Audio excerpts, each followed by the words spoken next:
Ce sont les zones périurbaines et les communes des grandes agglomérations qui profitent le plus de l'augmentation de la population. Plus 17,3% d'habitants plus en 10 ans à La Riche, plus 16,3% à Fondette, plus 12% à Amboise ou encore plus 8,6% à Mont-Louis-sur-Loire. Des habitants qui préfèrent s'installer au vert plutôt que dans la jungle urbaine. Conséquence, les aires urbaines des grandes villes, c'est-à-dire leurs zones d'influence, connaissent une évolution de leur population plus importante que les agglomérations elles-mêmes.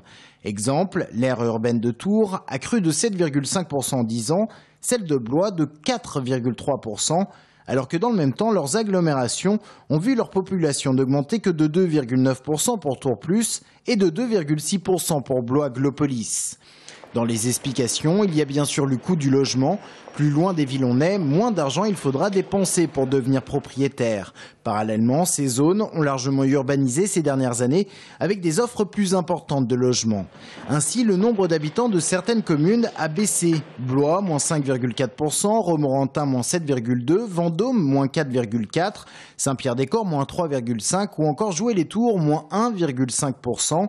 L'Indre-et-Loire, où ce sont les zones de l'Ouest et du Sud qui connaissent les baisses les plus importantes. En Indre-et-Loire, l'INSEE a recensé plus de 590 000 habitants au 1er janvier 2010, 605 000 si l'on prend en compte la population totale, c'est-à-dire que l'on intègre ceux qui sont partis mais qui ont conservé une résidence sur place. Dans le Loir-et-Cher, cela estime la population entre 330 000 et 340 000 habitants.